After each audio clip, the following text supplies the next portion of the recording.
You've heard the stories. Mama Adwoa's voice was steady, but her eyes bored into Bayo's like a dagger. They say you're cursed. They say your strength is a curse, that no bed can hold you, that no woman will ever stay. But they don't know the truth, do they, Bayo? The air around them was heavy with anticipation. She stepped closer, her voice dropping to a whisper. I know what you're truly capable of, and I can help you find a way to control it. Bayo's heart pounded, his hands trembling around the hammer. He had always thought the strength that defined him had made him a monster. But what if everything he believed was a lie? What if there was a way to end the curse that had followed him his entire life? But hey, before we continue, make sure to like, comment, and share the story. And don't forget to subscribe so you can stay up to date on more intense and emotional stories like this. Bayo stood in the heart of the forge, hammering fiercely at the red-hot iron that glowed in front of him. Sweat dripped from his brow, his muscles rippling as he worked. The clang of metal on metal rang out through the quiet air of Eridan village, a familiar sound that had become as much a part of him as the very limbs that struck the hot metal. He didn't mind the sweat, the heat, or the ache in his arms. They were familiar. He could live with them. What he couldn't live with was the silence that followed him wherever he went, the distance the villagers kept from him. The silence was loud, echoing in his mind like the ringing of the hammer striking metal. It was the silence of a man cursed, a man whose strength had been his pride, but also his prison. A man who had long ago come to terms with the fact that his power was too much for the world to bear. The village was quiet now, its people going about their usual business.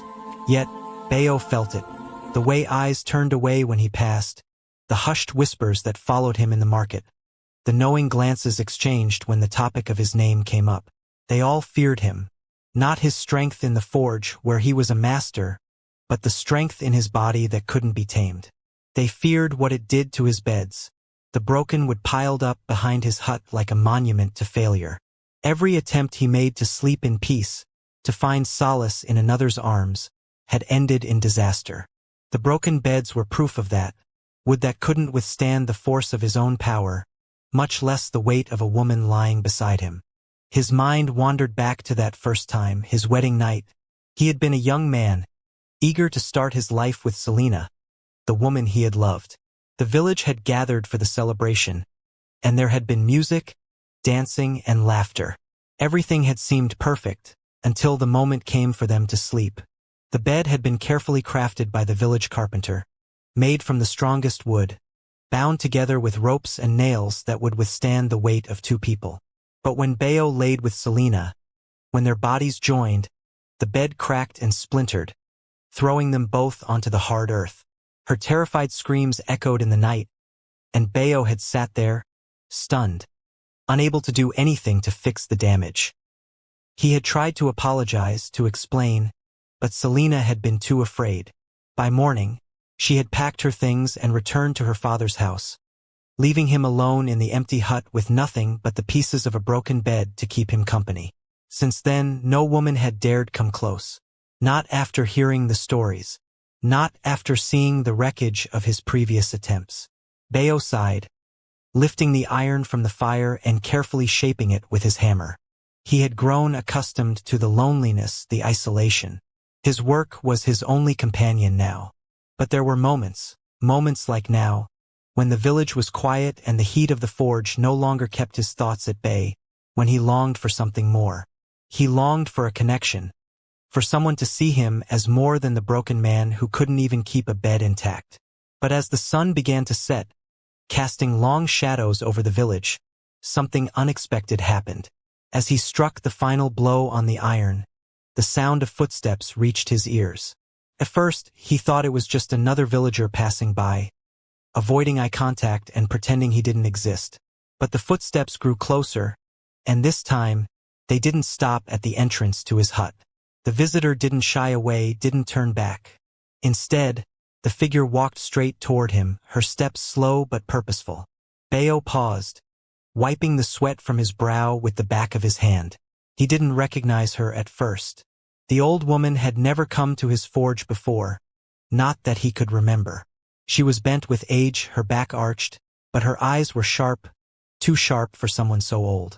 "Mama Adwoa," Bayo said softly, his voice uncertain. "What brings you here?"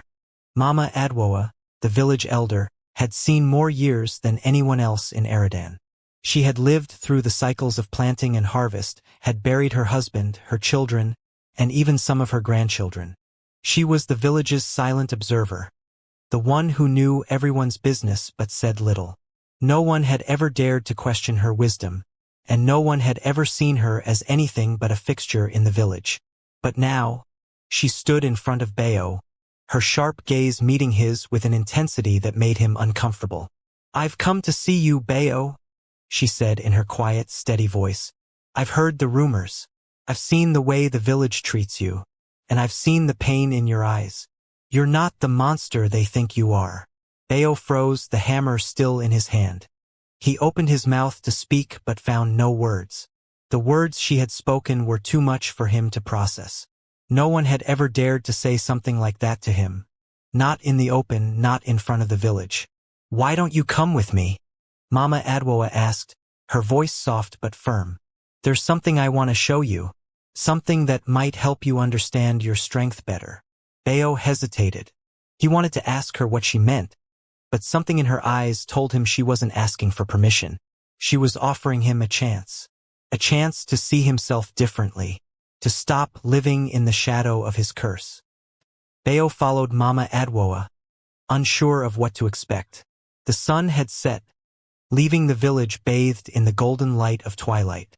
They walked in silence, the sound of Mama Adwoa's slow, deliberate steps punctuating the stillness of the village. Bayo's mind raced as he tried to make sense of what was happening. What could an old woman like Mama Adwoa possibly know about his curse? What could she offer that would change anything? But the more he thought about it, the more he realized that she had never been one to speak without purpose. If she had come to him, it was for a reason. And perhaps, just perhaps, it was time to face whatever that reason was. They arrived at Mama Adwoa's hut, a small, humble dwelling on the outskirts of the village. The door was open, and the soft light of a single lamp flickered from inside. Mama Adwoa stepped inside without a word, and Bayo followed her. Inside, the air smelled of dried herbs and wood smoke. It was simple, unadorned, but there was something calming about the space. Bayo's eyes were drawn to the center of the room, where something unusual caught his attention. At first, he couldn't make sense of it, but as he stepped closer, his eyes widened in disbelief. It wasn't a bed.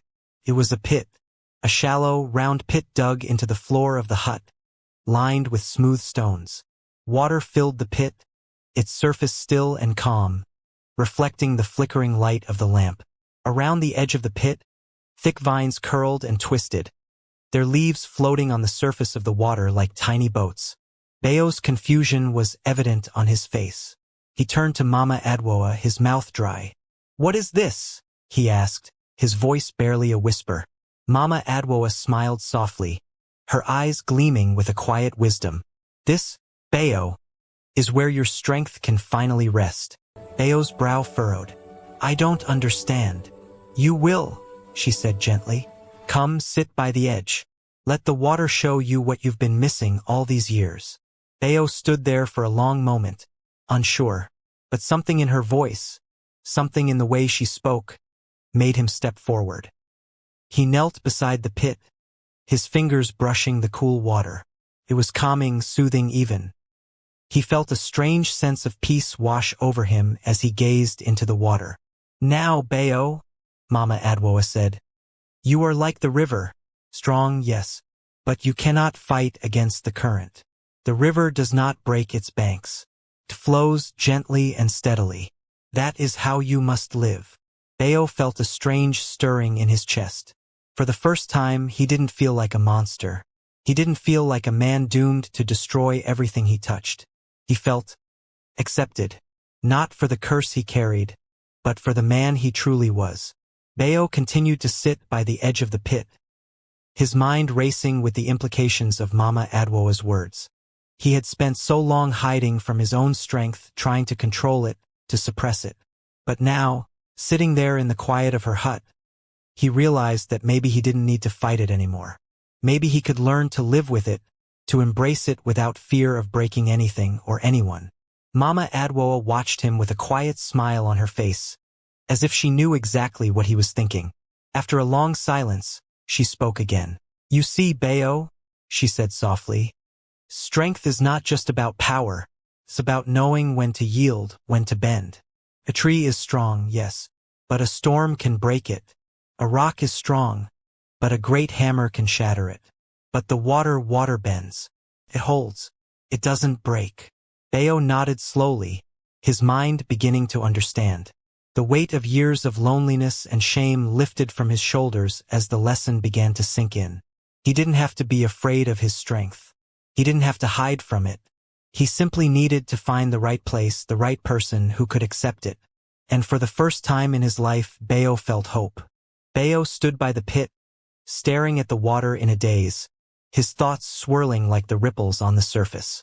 Mama Adwoa's words echoed in his mind, her wisdom slowly unraveling the tightly wound knots of shame and fear that had defined his life. For the first time in years, he felt a spark of hope, an ember that could grow into something he never thought possible. "Come, Bayo," Mama Adwoa's voice interrupted his thoughts. "You've been carrying this burden alone for too long. Let go of your fear. The world around you is not the enemy. It is the way it was built that has made you a prisoner. But you are not your curse. You are more than that." Bayo looked up at her, the wisdom in her eyes both comforting and unsettling. She was right. For as long as he could remember, his power had been his curse. But now, sitting here in the presence of this wise old woman, he realized that he had been wrong all along. His strength was not his enemy. It was how he had chosen to perceive it that had caused him pain. He had believed it was something to fear, something to hide. But Mama Adwoa was showing him something else. "Tell me, Bayo," she continued, "what would happen if you stopped seeing yourself as a monster? What would happen if you accepted yourself fully, without shame?" He swallowed hard, the weight of her question pressing on him like a stone. For years, he had been defined by the villagers' fear and ridicule. He had allowed their whispers to shape his reality, to convince him that he was a creature to be avoided. The broken beds, the rumors, the loneliness, they had all come to define him. But now, in this quiet moment, something shifted. He didn't have to live in fear of breaking anymore. "I don't know what would happen," Bayo replied softly, his voice low, "but I'm willing to try." Mama Adwoa smiled, her wrinkled face softening with a mixture of pride and understanding. "That's all I'm asking, Bayo. Take the first step. The rest will follow." Bayo took a deep breath, looking down at the water once more. He could feel its cool embrace, its steady, unyielding flow. The pit, the vines, the water. It was as if Mama Adwoa had built it specifically for him, a place where he could finally be free from the weight of his own legend. He slowly stood up, taking one last look at the peaceful water before turning to Mama Adwoa. "Thank you," he whispered. "You're welcome," she replied softly. "Now go. Take your strength with you. And remember, it's not about breaking. It's about yielding. The world will understand eventually." Bayo left Mama Adwoa's hut that night with a new sense of purpose. The cool evening air brushed against his skin, but the warmth in his heart overpowered the chill. For the first time in years, he walked through the village without feeling the weight of the villagers' judgment pressing down on him. The laughter, the whispers, they didn't matter anymore. He had learned to accept himself, and for the first time in his life, he didn't feel like an outcast. But as Bayo passed through the village square, he couldn't help but notice the glances that followed him. The children who once scurried away now stopped and stared, their eyes wide with curiosity. The elders, who had always avoided him, now watched him from the corners of their eyes. And then, in the distance, he saw them, the women of the village, who had once been too afraid to even look at him. They weren't laughing anymore. They weren't whispering behind their hands. Instead, they were watching him with a mix of curiosity and something else. Respect, maybe? It was impossible to tell, but it didn't matter. For the first time, Bayo felt like he was no longer a legend, no longer a joke. He was just a man, walking through his village, no longer hiding from himself or the world around him. Bayo didn't know what the future held, but for the first time in his life, he was ready to face it without fear. He wasn't the bedbreaker. He wasn't the monster. He was Bayo, the blacksmith who forged not just iron, but his own destiny. The next morning, as the sun rose over Eridan village, Bayo went to the market as he always did. But this time something was different. The villagers who had once kept their distance now greeted him with nods, with smiles. Some even stopped to talk, their voices warm and welcoming. Bayo was still the same man with the same strength, but something had shifted. The village no longer saw him as a curse. They saw him as a man who had finally found peace within himself. But the real test would come later that evening. That evening, as Bayo made his way back to his hut, he saw a familiar figure standing at the edge of his door. It was Selena. His heart skipped a beat, and for a moment he thought he was imagining things. She stood there, her silhouette framed by the setting sun, her expression unreadable. "Selena," Bayo called, his voice thick with emotion. She looked up, her eyes meeting his. The years of silence between them hung heavy in the air, but something in her gaze softened. For a long moment, neither of them spoke. But then, slowly, Selena stepped forward. "I heard the stories," she said quietly, her voice steady but tinged with something Bayo couldn't quite place. "The rumors, the whispers, and I saw the way you walked through the village today." Bayo didn't know what to say. He hadn't expected this. He hadn't expected her to come back, especially after what had happened on their wedding night. "I'm sorry," Bayo said, his voice low. "I never meant for any of it to happen." Selena stepped closer, and for the first time in years, Bayo didn't feel the weight of his shame. He felt hopeful. She reached out and placed a hand on his arm, her touch gentle but firm. "I don't want an apology," she said softly. "I want to understand. I want to know who you really are, beyond the rumors, beyond the fear." Bayo nodded, his throat tight. "I understand." For the first time in his life, he didn't feel like a monster. He didn't feel like a man cursed by his own strength. He felt like a man who had finally found the truth about himself. And for the first time in years, he didn't mind sharing that truth with someone else. Stay tuned for more. Don't forget to like, comment, and share the video. And if you haven't subscribed yet, make sure you hit that button so you can follow Bayo's journey to self-discovery. You don't want to miss what happens next in this emotional and powerful story. As the night fell, Bayo and Selena stood in front of his hut, talking. For the first time, the words between them weren't filled with fear or regret. They were filled with something else, understanding, forgiveness, and the hope that maybe, just maybe, they could find a way to move forward together.